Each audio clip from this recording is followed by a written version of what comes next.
Hello दोस्तों, स्वागत है आपका हॉरर नाइट्स पर।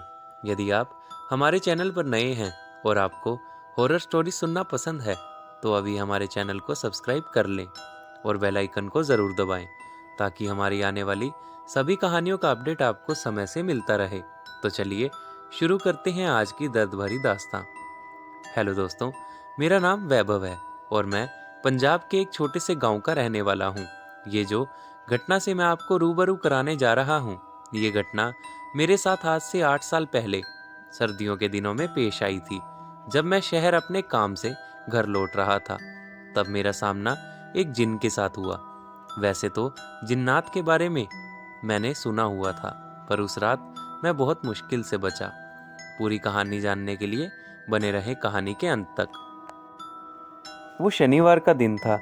रोज की तरह मैं अपने काम पर आया, पर आज मन में कल की छुट्टी की बहुत खुशी थी, क्योंकि कल रविवार था। काम करते करते दिन अच्छा गुजर गया। शाम का समय जब मैं अब चाय पीने अपने दोस्तों के साथ पेंट्री रूम में गया, तो मेरे एक दोस्त सुधीर ने बताया, भाइयों, तुम्हें पता है, यहाँ शहर से जो गांव की ओर जाने के रास्ते में कब्रिस्तान है, उसके पास एक जिन का साया है। मुझे भी कल रात इस बात का पता चला, जब गांव के रामू काका शहर अपनी साइकिल से घर का राशन लेने गए हुए थे। उन्हें आने में बहुत देर हो गई थी। वो जब उस कब्रिस्तान के नज़दीक पहुंचे, तो उन्हें रास्ते में एक आदमी मिला। उन्होंने बताया कि वो आदमी उनके पास आया और देखने में वो रामू काका को उनके दोस्त हरिया जैसा लग रहा था। उसने आकर बोला कि रामू, तेरा बेटा पीछे झाड़ियों में जख्मी हालत में गिरा हुआ है। बेटे को मुसीबत में सोचकर रामू काका जल्दी से उसके साथ जाने लगे, पर वो आदमी उन्हें झाड़ियों के बोलकर नहर की तरफ लेकर जाने लगा।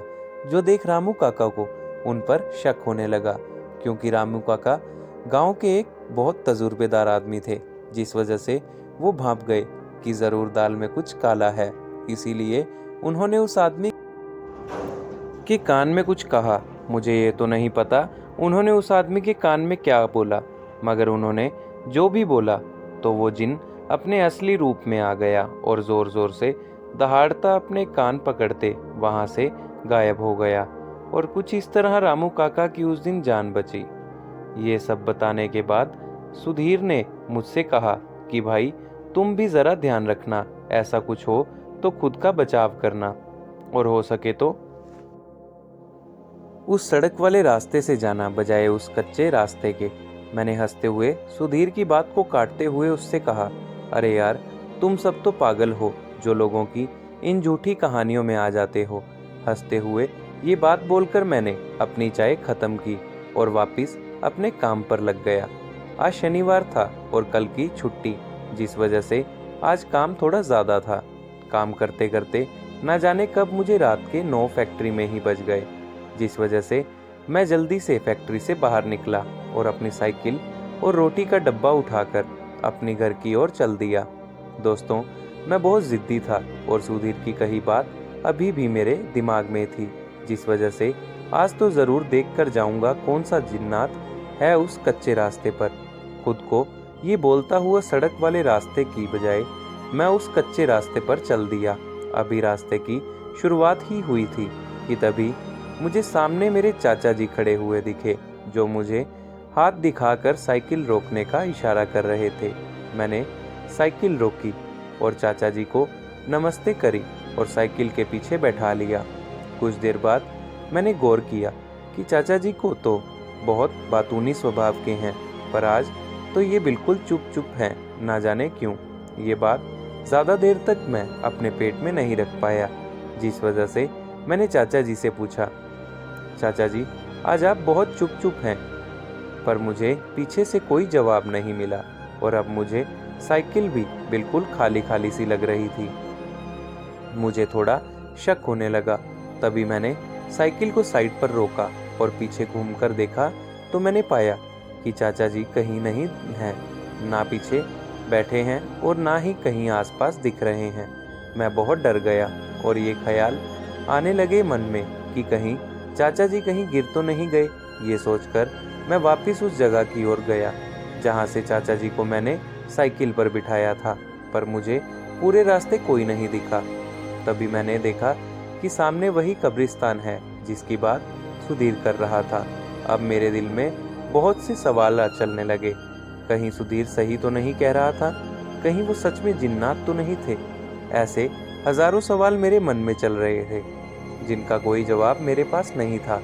दोस्तों, मेरे हाथ पैर डर के मारे कांपने शुरू हो गए। तभी पता नहीं कैसे मेरी साइकिल के दोनों टायर की हवा अपने आप निकलने लगी। डर की वजह से मैं अपनी साइकिल वहीं फेंक कर अपने घर की ओर भागने लगा। तभी मैं भागता भागता जब उसी नहर के पास पहुंचा तो मुझे चाचा जी सामने खड़े हुए दिखे। मैं भागकर उनके पास गया और बोला, कहाँ चले गए थे चाचा? अब मैं कितना डर गया था मालूम है आपको? तभी चाचा जी जोर जोर से हंसने लगे, पर वो हंसी बहुत डरावनी थी। दोस्तों, हंसते हंसते चाचा जी ने एक ऐसा रूप धारण कर लिया, पल भर में ही वो इतने लंबे हो गए और हवा में उड़ने लगे। कानों में बड़ी बड़ी सोने की कुंडल और हाथों में कड़े। दोस्तों, इतना देखकर मैं जल्दी से वहां से भागने लगा, क्योंकि नहर से मेरे घर की दूरी अब 5 मिनट की ही थी। जिस वजह से मैंने सोचा कि मैं यहाँ से भागता हूँ। मैंने अपना एक कदम आगे बढ़ाया ही था कि तभी मैं वहीं उसी जगह पर उसी अवस्था में जम सा गया।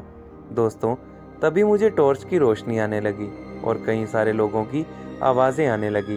तभी अचानक से मेरे पैर भी आज़ाद हो गए। मैंने इधर उधर देखा तो पाया कि मेरा दोस्त सुधीर 10-12 लोगों को लेकर, जिनके हाथ में लाठियां हैं, उनको लेकर मेरे पास आ गया और उसने कहा, मुझे लगा ही था कि तू बहुत जिद्दी है और मैं जब घर पहुंचा तो तेरी बीवी मेरे घर आई हुई थी कि तू अब तक घर नहीं पहुंचा। जिस वजह से सुधीर जल्दी से गांव के लोगों को इकट्ठा करके मुझे बचाने के लिए इधर आने लगा। दोस्तों, मैंने सुधीर को गले लगाया और उसका धन्यवाद किया। अब वो जिन भी कहीं नजर नहीं आ रहा था।